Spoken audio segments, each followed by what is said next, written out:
ខ្ញុំជឿជាក់ថាពេលដែលលោកអ្នកចុះងូតទឹកមិនថាក្នុងទន្លេស្ទឹងបឹងបួរលោកអ្នកប្រកាសជាមានអារម្មណ៍ថាដូចជាមានអ្វីម្យ៉ាងនៅក្បែរខ្លួនយើងតិចមានត្រីចឹកឬមានក្រពើខាំអីទៅការនេះគឺជាអារម្មណ៍ដែលយើងមើលមិនឃើញព្រោះសភាពនៅក្នុងទឹកយើងមិនអាចមើលឃើញនឹងភ្នែកទទេបានទេនៅក្នុងវីដេអូនេះខ្ញុំនឹងបកស្រាយនៅសុភាសិតបុរាណខ្មែរដែលបានលើកឡើងថាកុំឲ្យចង្វាចឹកសូវចុះទឹកឲ្យក្រពើខាំដើម្បីបានជាកតិសម្រាប់លោកអ្នកស្ដាប់និងយកទៅគិតឲ្យពិចារណាទាំងអស់គ្នាទៅតាមចំណេះដឹងនិងភាពអត់ធ្មត់រៀងៗខ្លួនហើយអ្វីបានជាយើងសុខចិត្តឲ្យសត្វសាហាវសត្វដេរឆានដូចជាក្រពើមកខាំក៏មិនចង់ឲ្យត្រីចង្វាមកចឹកវាពិតជាចម្លែកអារម្មណ៍មែនហើយសម្រាប់លោកអ្នករវាងត្រីចង្វានិងក្រពើបាក់ឲ្យមនុស្សមួយចំនួនរើសប្រហែលជារើសយកចង្វាចឹកហើយព្រោះគិតថាបើផ្លែទៅឃើញថាចង្វាខ្លួនវាតូចមាត់វាតូចហើយចឹកក៏មិនសូវឈឺឬក៏មិនដល់ថ្នាក់ស្លាប់ទេចំណុចនេះបើគិតពីទំហំនៃការឈឺចាប់គឺការដែលឲ្យក្រពើខាំនោះអាចនឹងឈឺចាប់ខ្លាំងតែក្នុងរយៈពេលខ្លីហើយក៏ខ្សែមួយរំពេចប៉ុន្តែប្រសិនបើអាចតស៊ូយកឈ្នះក្រពើទៀតនោះតម្លៃរបស់អ្នកនឹងខ្លាំងជាងអ្នកប្រមាញ់ទៅទៀតចុះការដែលឲ្យចង្វាចឹកវិញត្បិតតែភ្លាមមិនសូវឈឺតែយូរទៅទំហំនៃការឈឺចាប់ក៏ចាប់ផ្ដើមខ្លាំងឡើងបន្តិចម្ដងហើយឈឺរយៈពេលវែងទៀតផងទម្រាំតែផុតដង្ហើមឬក៏ឈានដល់ការតស៊ូប្រយុទ្ធយកឈ្នះត្រីចង្វាលុះឈ្នះកាលណាក៏មិនសមតម្លៃទាំងដែលត្រីចង្វាគឺជាសត្វតូចល្អិត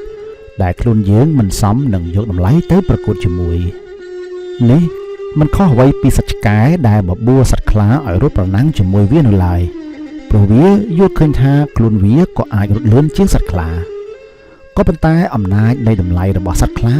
គឺវាខ្លាំងជាងសត្វឆ្កែបាត់ទៅហើយបើទោះបីជាវារត់ឈ្នះឆ្កែក៏គ្មានន័យអ្វីដែរតែបើរត់ឈ្នះសត្វតោនោះទើបខ្លាជាសត្វខ្លាំង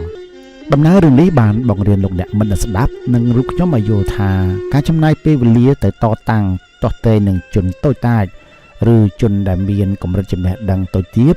នៅពេលដែលយើងតតាំងឈ្នះហើយតើវាសមនឹងតម្លៃរបស់យើងដែរឬទេ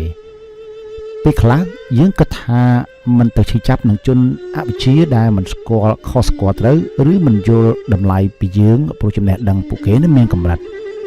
និយាយបែបនេះបានលុះត្រាតែយើងកុំឲ្យចង្វាចឹកឬកុំទៅរវល់តបតនឹងពួកគេប៉ុន្តែបើស្ថិតក្នុងកម្រិតមួយនៃរឿងនោះធ្វើឲ្យប៉ះពាល់ដល់កិត្តិយសនិងសេចក្តីថ្លៃថ្នូរផ្ទាល់ខ្លួនហើយត្រូវតែតបតដើម្បីស្ដារតម្លៃមកវិញខ្ញុំសូមឲ្យលោកអ្នកតបតបែបធំដុំតែម្ដងឬមានន័យថាបែបស្តង់ដាគឺចុះទឹកឲ្យក្រពើខាំតែម្ដងនោះគឺរកភាពខុសត្រូវទៅតាមផ្លូវច្បាប់ងាកមកការអង្កេតលើអ្នកនយោបាយខ្លះនៅពេលដែលរិះគន់លើបកកណ្ដាលអំណាចឬឈានដល់ការឆ្លុះពាក្យសម្ដីជាមួយបុគ្គលធំនៃបកកណ្ដាលអំណាច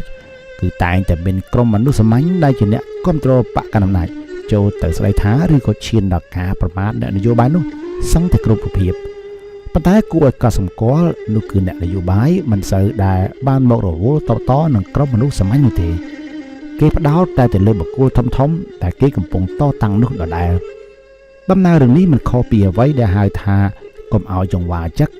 សូវចុះទឹកឲ្យក្រពើខាំនោះទេការតតាំងនឹងគូប្រយុទ្ធដែលខ្លាំងវាប្រកាសជានឹងប្រឈមមុខជាមួយនឹងគ្រោះថ្នាក់ខ្លាំងដែរក៏ប៉ុន្តែបើទោះបីជាឈ្នះឬក៏ចាញ់ក៏វាស័ក្តិសមនឹងតម្លៃជាជាងដែលយើងដាក់ជើងឲ្យត្រីចង្វាចឹកនោះដែរ